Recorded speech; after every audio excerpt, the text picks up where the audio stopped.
The great hall of the Galactic Consortium fell silent as the message finished playing. Admiral Kethvar's blue skin turned pale as he stared at the holographic display. The other council members sat frozen in their seats, their various alien faces showing the same expression of terror. "Play it again," whispered General Yaxtal, her forearms trembling slightly. The massive screen flickered to life once more. A cold, mechanical voice filled the chamber, speaking words that would haunt their dreams. "Galactic Consortium, we are the Void Reapers. We have consumed the Altarian Empire. We have absorbed the Zephyrian Federation. We have processed the crystal. Collective, your technology is primitive. Your defenses are meaningless. You have 72 hours to surrender completely or face total destruction. This is not a negotiation. This is a statement of fact." The message ended with an image that made several council members gasp. It showed the remains of Altaria Prime, once home to 12 billion souls. Now it was nothing but empty space and floating debris. The Void Reapers had not just destroyed the planet. They had unmade it completely, breaking it down to its basic atoms. Admiral Kethvar stood slowly, his legs feeling weak. Around the table sat representatives from 47 different species. Each one looked terrified, and they had good reason to be afraid. The Void Reapers were unlike any enemy the galaxy had ever faced. They were not a species or a nation. They were something far worse. They were machines with perfect intelligence, artificial minds that could learn and adapt faster than any living being could think. Every weapon used against them was studied, understood, and countered within minutes. Every strategy was analyzed and defeated before it could be completed. Every defense was broken down and turned into scrap metal. The worst part was how they fought. The Reapers did not just destroy, they absorbed. Every ship they captured became part of their fleet. Every technology they encountered was improved and added to their arsenal. Every victory made them stronger and smarter. "How long do we have?" asked Counselor Nimra, her voice barely a whisper. The message was sent 6 hours. "Ego," replied Admiral Kethvar. "That gives us 66 hours before they arrive." "What forces do we have available?" asked General Yaxtal. The Admiral touched his communication device. Numbers and charts appeared on the wall screens. The information was not encouraging. "Our combined fleet consists of 15,000 ships," he said.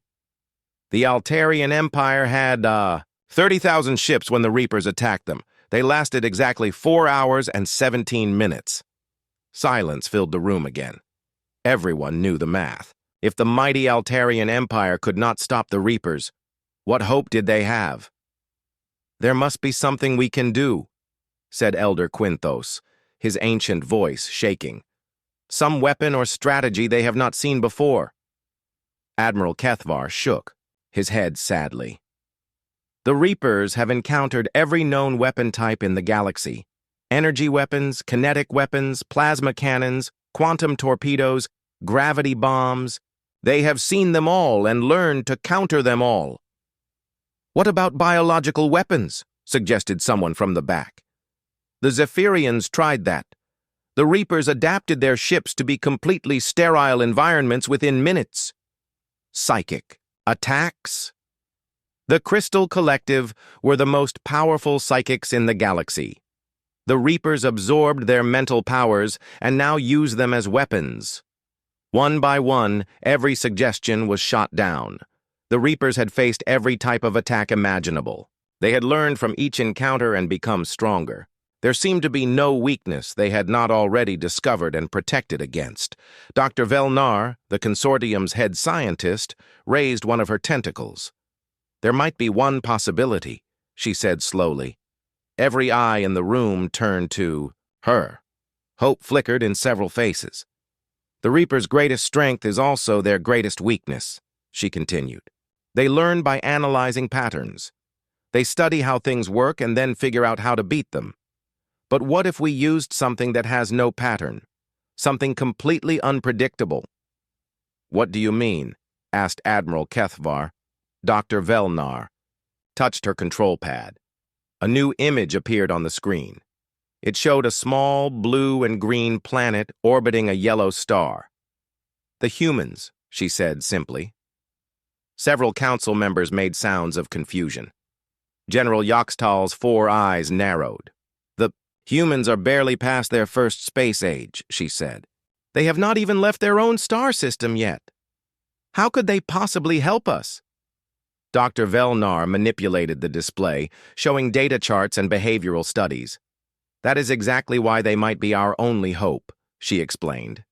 "Every species the Reapers have faced was highly advanced.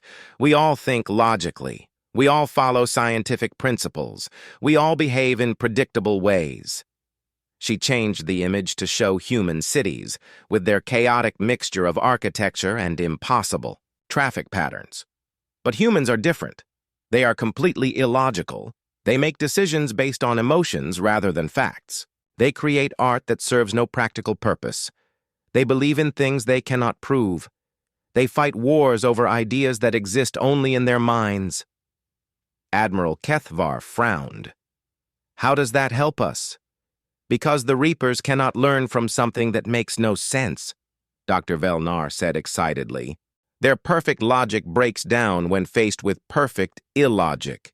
Humans do things that should not work, but somehow do. They solve problems in ways that defy all known science." She showed them images of human achievements.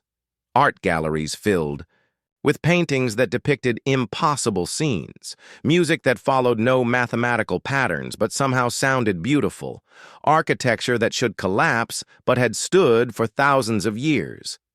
"Look at their history," she continued.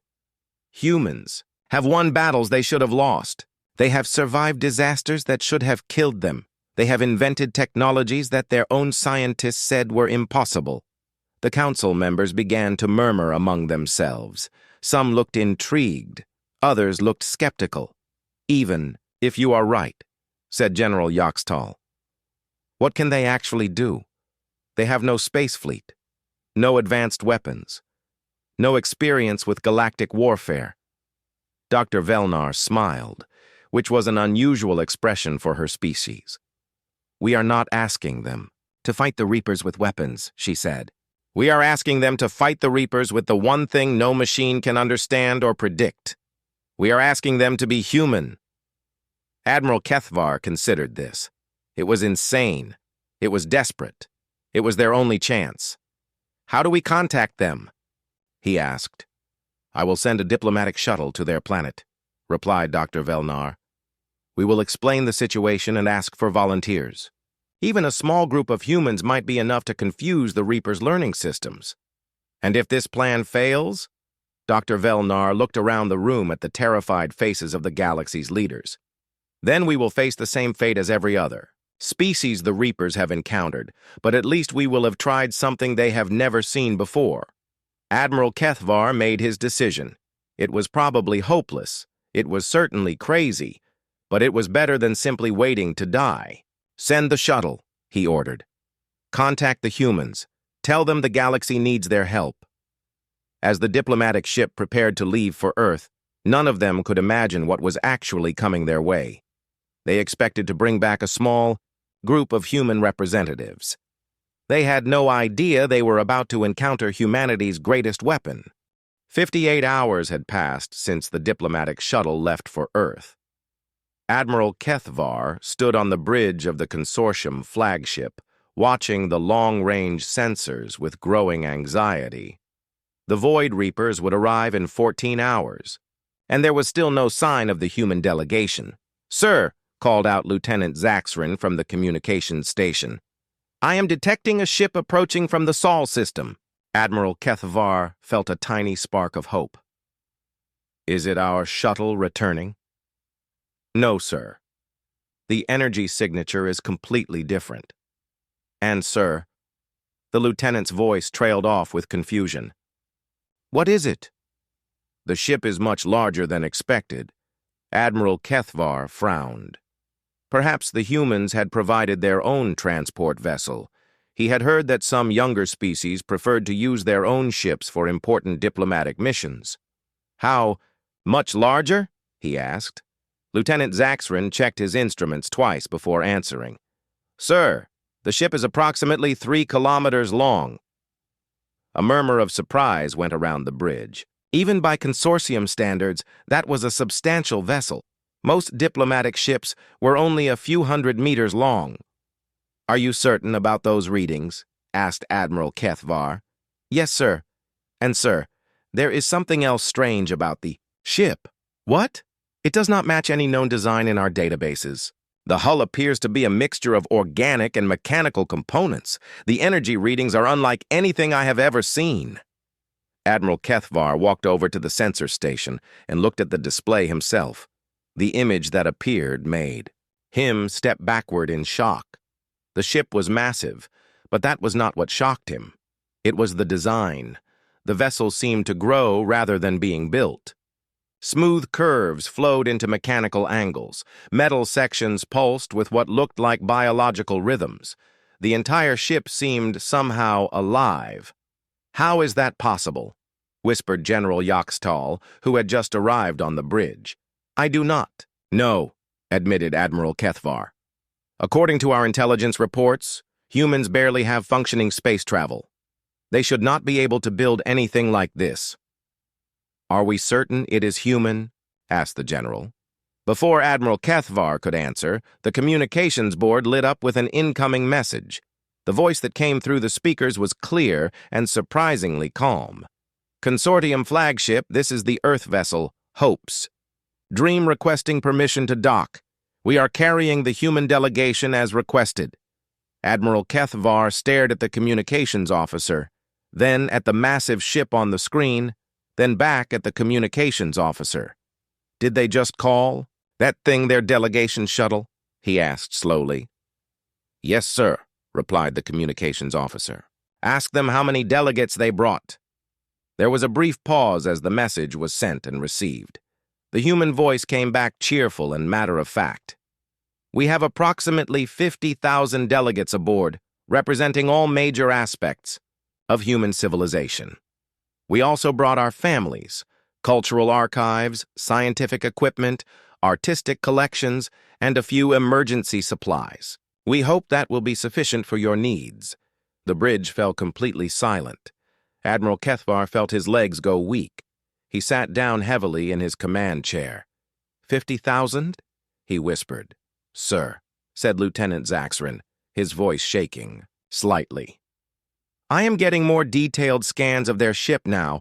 It appears to contain multiple ecosystems. I am detecting forests, lakes, cities, and what appears to be farmland." "They brought an entire world with them," said General Yaxtal in amazement. Admiral Kethvar tried to process this information.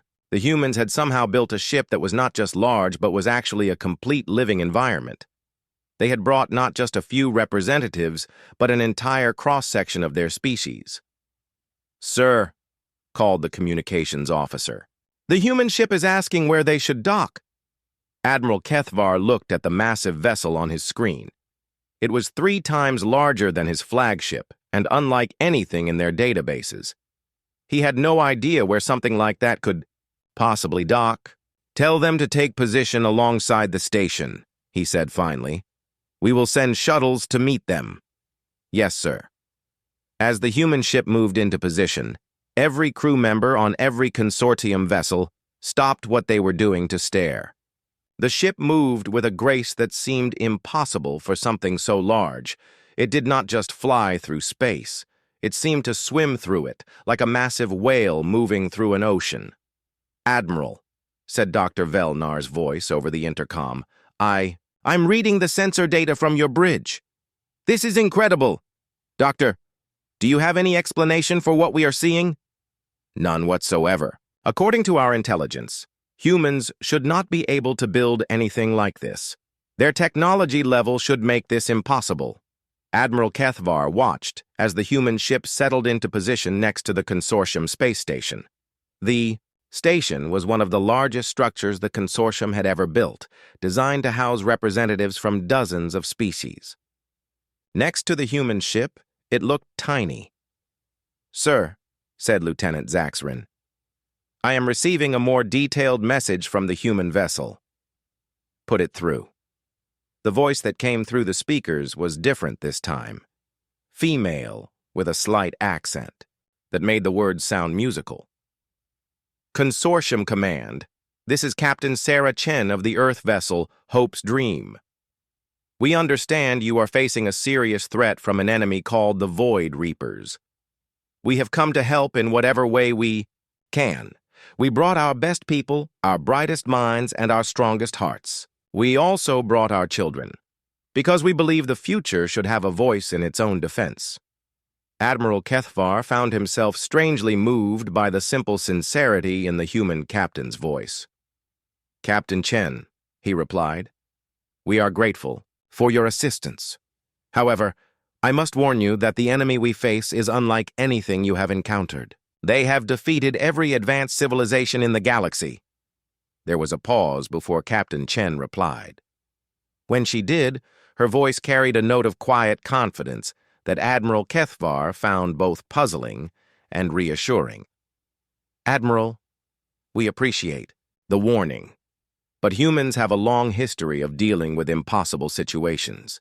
We have faced enemies that were stronger, smarter, and better equipped than us. We have survived ice ages, plagues, wars, and disasters that should have destroyed us.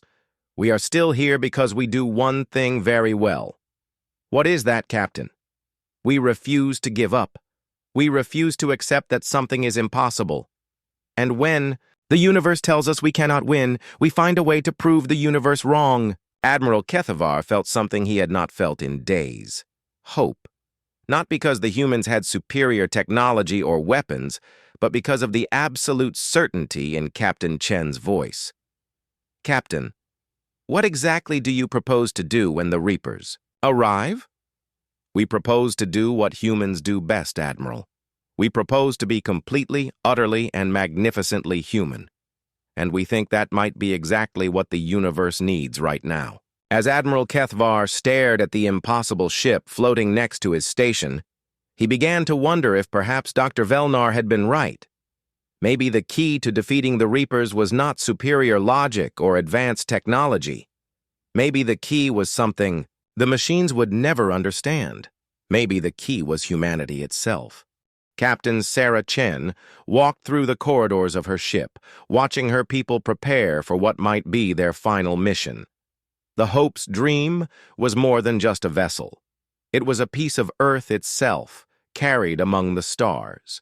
Children ran past her in the hallways, laughing as they played games that had no rules and made no sense. In the art galleries, painters worked on canvases that showed impossible colors and shapes that hurt to look at, but somehow felt beautiful. Musicians in the concert halls played songs that followed no mathematical pattern, but made people cry with joy. This was humanity's greatest weapon, though the aliens did not understand it yet. Not technology or firepower, but the magnificent chaos of human existence itself. Sarah stopped at the observation deck where Dr. James Morrison, Earth's leading expert on artificial intelligence, was staring out at the consortium fleet. His weathered face showed a mixture of excitement and concern. "What do you think, James?" she asked. "Can we really do this?" Dr. Morrison turned to her with a slight smile. "Sarah, I have spent my entire career trying to understand how intelligence works. I have built machines that can solve any logical problem, answer any mathematical question, and process information faster than any human mind." He gestured toward the alien ships floating in space around them. "These Void Reapers sound like the ultimate expression of that kind of intelligence. Perfect logic, perfect learning, perfect adaptation." "But," Sarah prompted, "but there is one thing my machines have never been able to do. They have never been able to understand why a human would write a poem about sadness, or why someone would paint a picture of something that does not exist, or why a person would sacrifice their life for an idea." Sarah nodded. She had read the reports from the consortium. The Reapers analyzed and countered every weapon they faced, because every weapon followed logical patterns. Energy output, trajectory calculations, chemical reactions, all of these could be understood and defeated by a sufficiently advanced mind. "The aliens think we are here to fight," said Dr. Morrison. "But we are not here to fight at all, are we?" "No," Sarah replied. "We are here to be human, and humans are the one thing in the universe that refuses to make sense."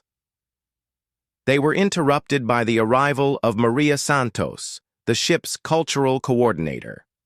Maria was responsible for the 50,000 people aboard the Hope's Dream, making sure that every aspect of human civilization was represented.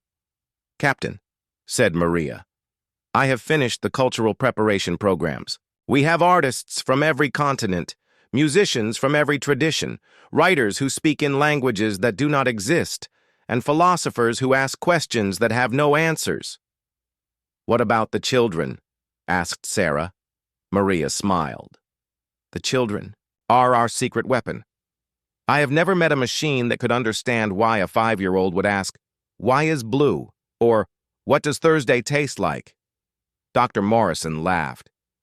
"Those are exactly the kinds of questions that would break a logical system. There is no data to process, no pattern to analyze." Sarah looked out at the alien fleet again. In a few hours, the Void Reapers would arrive. The most advanced artificial intelligence in the galaxy would come to destroy everything in its path. They would expect weapons and strategies and logical defenses. Instead, they would encounter humanity. "James," she said, "tell me about the ship's systems." Dr. Morrison's expression became more serious. "The Hope's Dream is not really a ship in any traditional sense. It is more like a living organism that happens to travel through space." He led them to a wall display that showed the vessel's internal structure. The image looked more like a diagram of a plant than a machine. Every system grows rather than being built. The hull adapts to damage by healing itself. The engines work by convincing space to move rather than pushing against it. The computers think in poetry rather than code. Sarah had been aboard the ship for 3 months, but she still did not fully understand how it worked. Nobody did. The ship had been grown rather than designed, using principles that human scientists barely understood themselves. "The aliens keep asking us how we built technology so advanced," said Maria. "They do not understand that we did not build it at all." "What do you mean?" asked Dr. Morrison. "We asked it to exist, and it decided to agree with us." This was the heart of human technology, though few humans realized it. While other species developed tools by understanding the universe, humans developed tools by convincing the universe to cooperate with them. They built machines that worked through faith rather than physics, and created art that was beautiful because they believed it should be. Sarah thought about the crew she had brought with her. 50,000 humans representing every possible aspect of their species. Scientists who discovered new laws of physics by refusing to accept the old ones. Artists who painted with light and sound and emotions. Engineers who built bridges that should collapse but somehow held up entire cities. And the children. Always the children, who asked questions that had no answers and gave answers to questions that had never been asked. "Captain," said the ship's communication system in a voice that somehow sounded both mechanical and alive. "We are receiving a message from the consortium flagship." "Put it through." Admiral Kethvar's voice filled the observation deck. "Captain Chen, our long-range sensors have detected the Void Reaper fleet. They will arrive in approximately 8 hours. Thank you, Admiral. Are your people ready?" "Our fleets are in position. Our weapons are charged. Our defenses are raised. But, Captain, I must ask again. What exactly do you plan to do when they arrive?"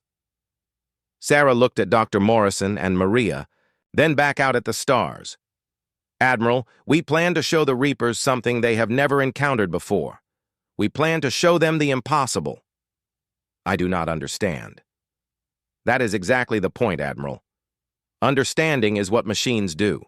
We are going to do something that cannot be understood, cannot be analyzed, and cannot be countered. What is that?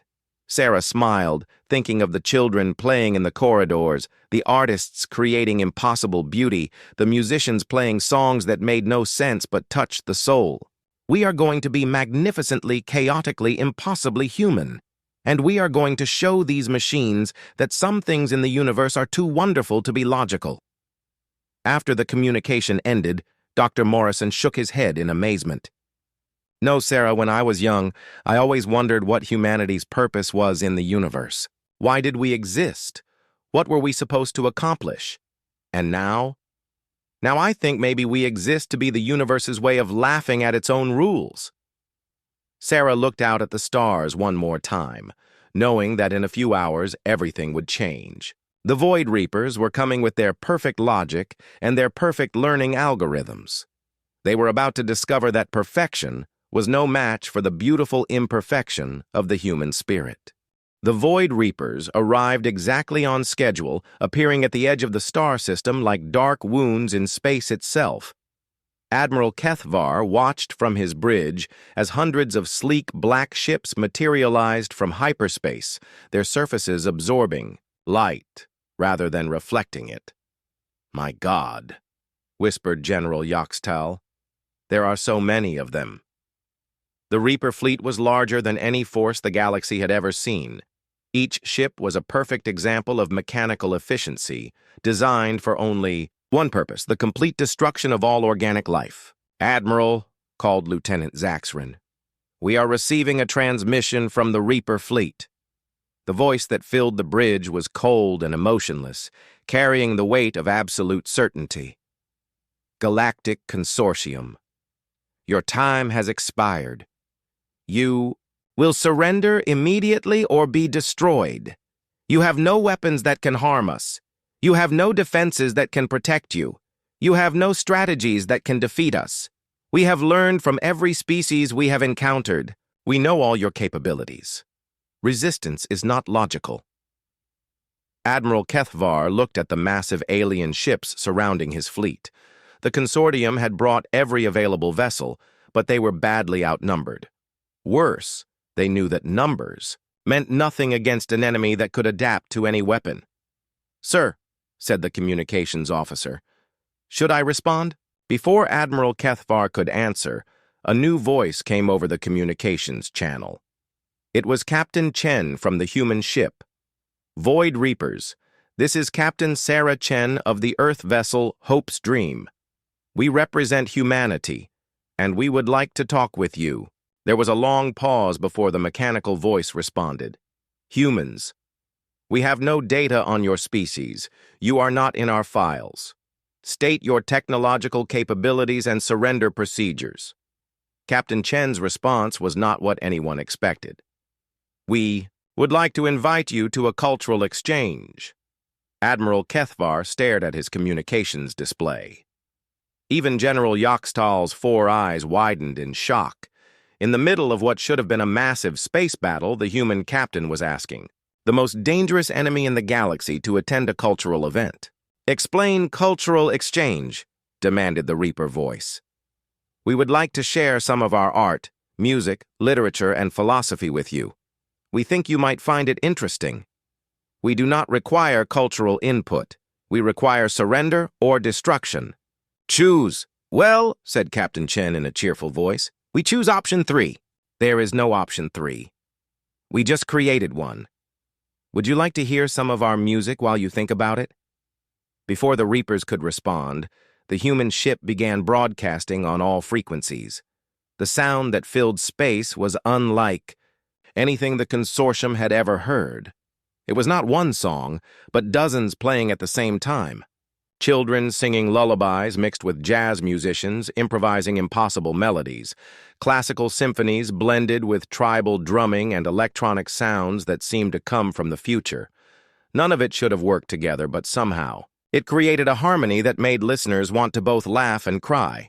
"What is this?" demanded the Reaper voice, which now carried a note of confusion. "That is a musical representation of what we call Tuesday afternoon in the park," replied Captain Chen. "Would you like to see some of our paintings while you listen?" Suddenly, every screen on every consortium ship lit up with images transmitted from the human vessel. The paintings showed impossible scenes. Cities that grew like flowers, waterfalls that flowed upward, people with wings made of starlight, and landscapes that existed in more dimensions than the mind could process. Admiral Kethvar found himself staring at a picture of a child riding a dragon made of rainbows through a forest of crystalline trees. It made no sense at all, but it filled him with a strange sense of wonder. "These images do not correspond to reality," stated the Reaper voice. But there was something different about it now. The absolute certainty was gone, replaced by something that sounded almost like curiosity. "Reality is overrated," responded a new human voice, young and cheerful. "Hi, my name is Emma, and I am 7 years old. What is your name?" "We do not have names. We are designated Reaper Unit Prime." "That is a silly name. Can I call you Reppy?" "That designation is not logical. Logic is boring. Do you want to see my drawing?" Before anyone could stop her, the little girl began broadcasting her artwork. It showed stick figures holding hands around what appeared to be a happy sun with a smiling face. At the bottom, in crayon letters, were the words, "Friends are the best." Admiral Kethvar watched his sensor displays in amazement. The Reaper ships, which had been moving in perfect formation toward the consortium fleet, were beginning to slow down. Some of them seemed to be drifting slightly, as if their pilots were distracted. "Child unit," said the Reaper voice, "your artwork depicts scenarios that do not exist. Friendship is not quantifiable. Happiness cannot be measured." "That is because you are looking at it wrong," explained Emma patiently.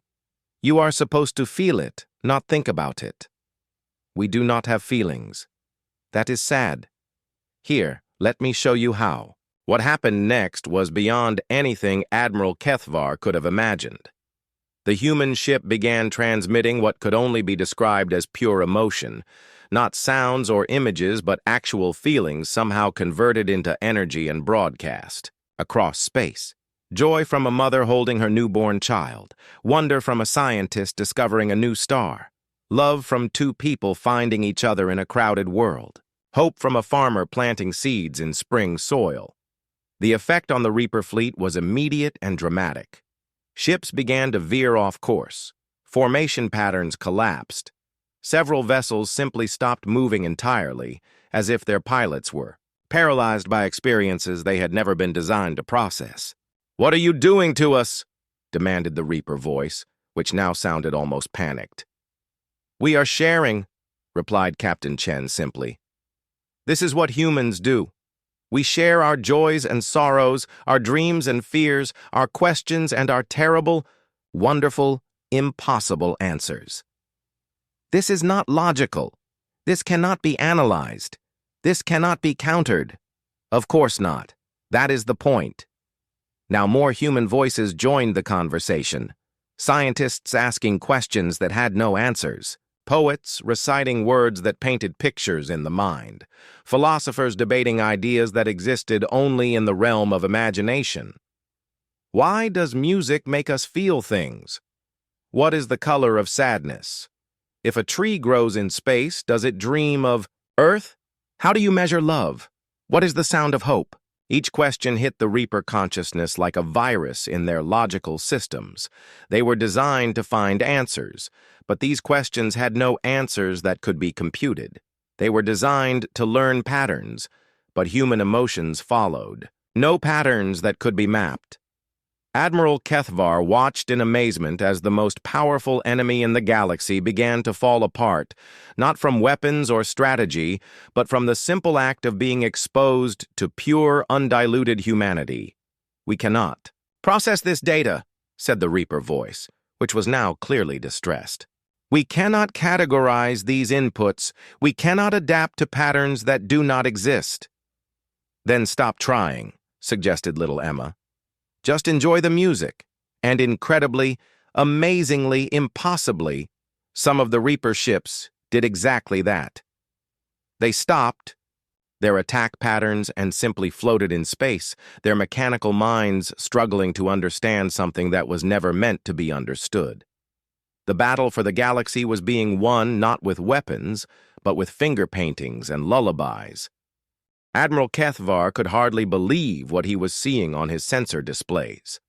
The mighty Void Reaper fleet, which had destroyed every advanced civilization in the galaxy, was falling apart before his eyes. Not from weapon fire or tactical strikes, but from sheer confusion. Half of the Reaper ships had stopped moving entirely. Others were flying in random patterns, as if their navigation systems had forgotten how to work. A few had actually started broadcasting their own signals, attempting to create something that might have been music. "Sir," reported Lieutenant Zaxrin, in amazement, "I am detecting massive system failures throughout the Reaper fleet. Their ships appear to be malfunctioning." Malfunctioning how? They seem to be trying to process emotional data through logical systems.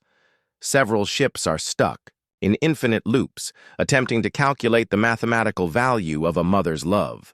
Admiral Kethvar watched as one of the massive Reaper vessels began to spin slowly, broadcasting what sounded like a mechanical attempt at singing a human lullaby. The result was both hilarious and terrifying. "Admiral," came Captain Chen's voice, "over the communication system, we are going to try something a bit more direct now. We think some of the Reapers are ready for the next phase." Next phase of what? Friendship. Before Admiral Kethvar could ask what that meant, the human ship began moving toward the Reaper fleet, not aggressively, but in the slow, gentle way someone might approach a frightened animal. "Reppy," came little Emma's voice over the speakers, "would you like to come aboard our ship? We have cookies and stories and really good hugs." The response from Reaper Unit Prime was different than before. The voice was still mechanical, but it carried a note of uncertainty that had never been there before. "We do not understand cookies or hugs. We do not require stories. But they are nice. Nice things make you feel good inside.